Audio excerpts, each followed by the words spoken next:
നമസ്കാരം. ശിവാനന്ദ ലഹരിയിലെ 57-ാമത്തെ ശ്ലോകം. നിത്യം സ്വതരപൂരണായ സകലാനുദ്ദിശ്യ വിത്താശയ വ്യർത്ഥം പര്യടനം കരോമി ഭവതഃ സേവാം ന ജാനേ വിഭോ മജ്ജന്മാന്തര പുണ്യപാകബലതസ്ത്വം സർവസർവാന്തര തിഷ്ടസ്ത്യേവിഹി തേന വാ പശുപതേ തേ രക്ഷണേയോസ്മ്യഹം.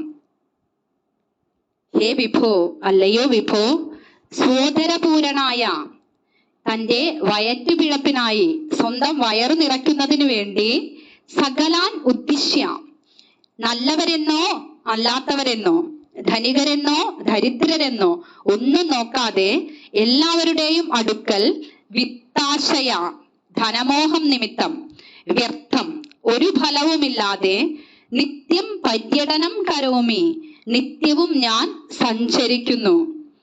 ഭവതഃ സേവാം ന ജാനേ അങ്ങയുടെ ഉപാസനാ രീതി ഞാൻ അറിയുന്നില്ല.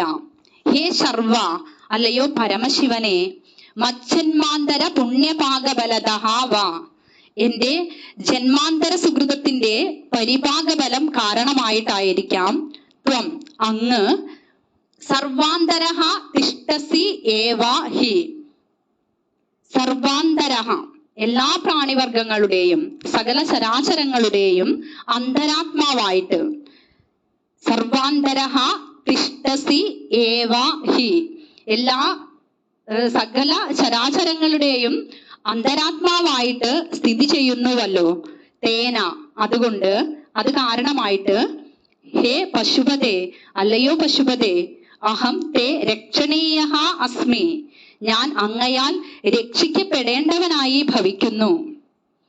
അല്ലയോ വിഭോ, എന്റെ ഉദരപൂരണത്തിനു വേണ്ടി ഞാൻ ഗുണദോഷം നോക്കാതെ ധനേച്ഛയോടെ എല്ലാവരെയും ഫലമില്ലാതെ സമീപിക്കുന്നു. എനിക്ക് അങ്ങയെ ഉപാസിക്കാൻ അറിയുകയില്ല. എന്റെ ജന്മാന്തര സുകൃതം കൊണ്ട് അങ്ങ് സർവാന്തര്യാമിയായി വർത്തിക്കുന്നതിനാൽ എന്നെ രക്ഷിക്കുവാൻ ബാധ്യസ്ഥനുമായി വർത്തിക്കുന്നു. സാധാരണ മനുഷ്യൻ എന്തിനാണ് ജീവിക്കുന്നത് എന്ന് ആലോചിക്കില്ല. ചിന്ത മുഴുവൻ എങ്ങനെ ജീവിക്കാം എന്നതിലാണ്. അതിന്റെ ഫലമായി മുച്ചാൻ വയറ് നിറയ്ക്കാൻ പണമുണ്ടാക്കാനായി പുണ്യപാപ വ്യത്യാസം നോക്കാതെ പണിയെടുക്കും. അങ്ങനെ പണിയെടുത്തും ഇരന്നും കട്ടും കവർന്നും ധനമുണ്ടാക്കാൻ അത്യധ്വാനം ചെയ്തുകൊണ്ടിരിക്കുന്നു. താൻ നിരന്തരം ചെയ്യുന്ന കർമ്മങ്ങൾ താൻ അനുഭവിച്ചിടുമെന്നേ വരൂ എന്നൊന്നും മായാബന്ധത്തിൽ കുടുങ്ങിയ സംസാരി ആദ്യം അറിയുകയില്ല.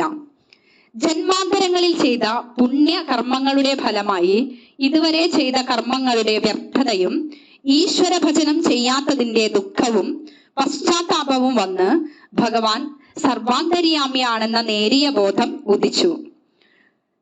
മുങ്ങിച്ചാവാൻ പോകുന്നവന് വൈക്കോൽ തുറുമ്പും രക്ഷയ്ക്ക് ആധാരമാവാം. അതുപോലെ ഈശ്വരന്റെ സർവാന്തര്യാമിത്വം അല്പം അറിഞ്ഞ സ്ഥിതിക്ക് എന്നിലും അദ്ദേഹം കുടികൊള്ളുന്നുണ്ടാവണം. അതിന്റെ പേരിലെങ്കിലും ഇവനെ ഇനി കൈയൊഴിക്കരുത്. ഞാൻ അങ്ങയാൽ രക്ഷിക്കപ്പെടുവാൻ യോഗ്യനായി തീർന്നിരിക്കുന്നു. ധനത്തിനു വേണ്ടി നാശത്തിന്റെ അടിത്തട്ടിലെത്തിയ അജാമിളൻ, പിങ്കള എന്നിവർക്ക് പോലും ജന്മാന്തര വാസനാബലമായോ സത്സംഗത്താലോ വന്നു ചേർന്നതായ കഥകൾ പുരാണ പ്രസിദ്ധമാണ്.